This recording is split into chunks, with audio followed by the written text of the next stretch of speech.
Hello जी, कैसे हैं आप सब लोग। तो आज की वीडियो बहुत ज़्यादा ज़रूरी है क्योंकि स्टूडेंट्स के लिए फिनलैंड में नए रूल्स आए हैं।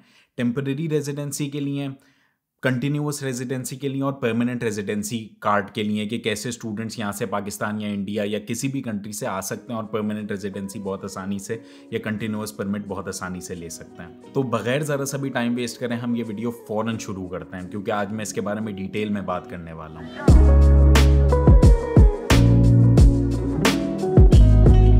तो इस साल फिनलैंड ने 25 मई को एक नया रूल निकाला है, नई पॉलिसी निकाली है कि जो भी स्टूडेंट्स इंटरनेशनली इंडिया, पाकिस्तान किसी भी कंट्री से आएंगे उनको बी परमिट के बजाय ए परमिट मिलेगा।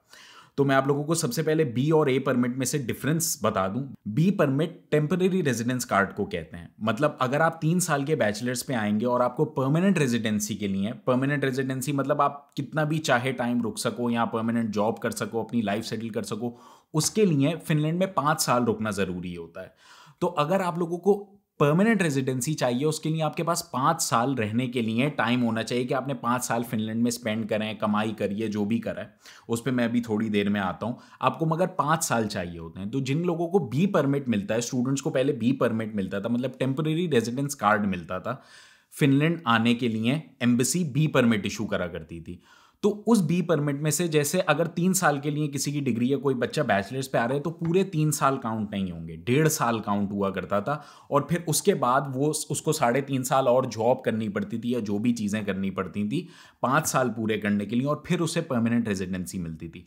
मगर अब रीसेंट पॉलिसी के तहत फिनलैंड ने 25 मई को ये रूल चेंज कर दिया है। अब जो भी इंटरनेशनल स्टूडेंट्स आया करेंगे, बेशक वो बैचलर्स के लिए आ रहे हैं, बेशक वो मास्टर्स के लिए आ रहे हैं, उन्हें ए परमिट मिला करेगा। ए परमिट मतलब कंटिन्यूअस रेजिडेंस परमिट। तो अगर आप लोग 3 साल की ये डिग्री के लिए आ रहे हैं या 2 साल की डिग्री के लिए आ रहे हैं, तो वो 2 साल या 3 साल पूरे काउंट होंगे आपकी परमानेंट रेजिडेंसी के टाइम के अंदर। मतलब अगर आप 3 साल का बैचलर्स करने के लिए यहाँ पे आएंगे और आपको ए परमिट मिलेगा, जो कि अब 100% मिलेगा अभी पॉलिसी के तहत, तो आप लोगों को 3 साल बाद 2 साल और मजीद जॉब करनी है और उसके बाद आप परमानेंट रेजिडेंसी ले सकते हैं फिनलैंड से। ये एक सिंपल रूल फिनलैंड ने निकाला है जो स्टूडेंट्स के लिए बहुत बहुत बहुत ज़्यादा बेनिफिशियल होगा। और ये हम जैसे इंटरनेशनल स्टूडेंट्स के लिए बहुत ज़्यादा बेनिफिशियल इसलिए क्योंकि इस टाइम फिनलैंड को बहुत ज़्यादा स्किल्ड लेबर की ज़रूरत है। मतलब engineers, doctors, lawyers, computer science के स्टूडेंट्स, सॉफ्टवेयर इंजीनियर्स की ज़रूरत है कि वो यहाँ पर आएँ और अपनी लाइफ सेटल करें, क्योंकि फिनलैंड की पॉपुलेशन थोड़ी सी कम है और इन लोगों को लालच है कि जब टैलेंटेड स्टूडेंट्स यहाँ पे आएंगे तो मुल्क की भी तरक्की होगी। और सिर्फ यही नहीं, मतलब जब आप लोग पाकिस्तान से वीज़ा अप्लाई करेंगे तो आपको एक ए परमिट मिलेगा। 1 साल का वीज़ा मिलता है पाकिस्तान से या जिस भी मुल्क से आप लोग अप्लाई करेंगे, आप लोगों को सबसे पहले 1 साल का ए परमिट मिलेगा। बेशक आप 3 साल का बैचलर्स करने के लिए आ रहे हो, 2 साल का मास्टर्स करने के लिए आ रहे हो, मगर जो आपको दूसरा परमिट अब से मिला करेगा वो 4 साल का होगा। समझ नहीं आया ना? मैं 1 मिनट समझाता हूं। तो ए परमिट का ये होता है कि जब आप लोग को दूसरा परमिट मिलता है वो 4 साल तक का होता है। बेशक आप 2 साल के मास्टर्स के लिए आओ, मतलब अभी हमारा एक स्टूडेंट मास्टर्स के लिए आया था, तो उसका पहला परमिट जो वो पाकिस्तान से लेकर आया वो तो 1 साल का था, मगर जब उसने रीन्यूअल एप्लीकेशन दी और उसको परमिट रीन्यू होकर मिला तो वो 4 साल का रीन्यू होकर मिला। 1 साल में उसका मास्टर्स खत्म हो जाएगा, उसके बाद उसे वापस इन झंझटों में पड़ने की जरूरत नहीं है कि हाँ फिर से वीज़ा रीन्यू करवाना है और वर्क वीज़ा लेना है, ये नहीं, वही ए परमिट उसका चलता रहेगा।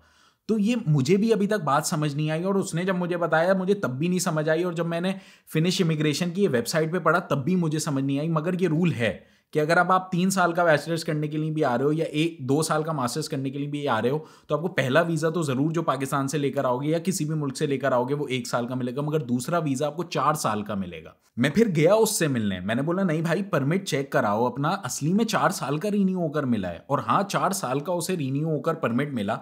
इस साल उसका मास्टर्स खत्म हो जाएगा, वो परमानेंट जॉब करना शुरू कर देगा और उसके 3 साल बाद वो पीआर के लिए अप्लाई कर सकता है, और उसके 2 साल बाद, मतलब टोटल तकरीबन 6-7 साल गुजारने के बाद वो पासपोर्ट सिटीजनशिप के लिए अप्लाई कर सकता है। ऑफ कोर्स मतलब सारी रिक्वायरमेंट्स पूरी करनी पड़ेंगी फिनिश इमिग्रेशन की, मगर वो अप्लाई कर सकता है सिटीजनशिप के लिए। तो good move Finland, good move, I like it. और सिर्फ एक यही एक्साइटिंग न्यूज़ नहीं है मेरे पास शेयर करने के लिए।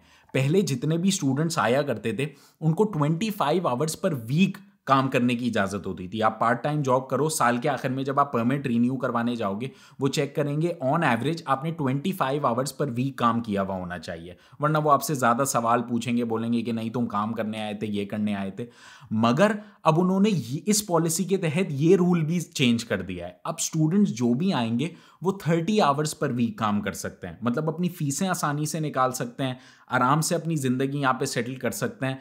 मतलब एक परमानेंट जॉब जो होती है ना, उसमें 40 आवर्स पर वीक काम करते हो आप, 5 दिन जाते हो और 8 घंटे लगाते हो और 40 आवर्स पर वीक बनते हैं मिनिमम। जो एक परमानेंट जॉब काम करता है, ओवर टाइम भी कर सकते हो आप। परमानेंट जिनके पास पीआर होती है, जिनके पास पासपोर्ट होते हैं, जो फिनिश बंदे हैं, वो यूजुअली 40 आवर्स पर वीक काम कर सकते हैं। मगर अब स्टूडेंट्स भी आकर 30 आवर्स पर वीक काम कर सकते हैं, मतलब सिर्फ 10 घंटे का डिफरेंस है।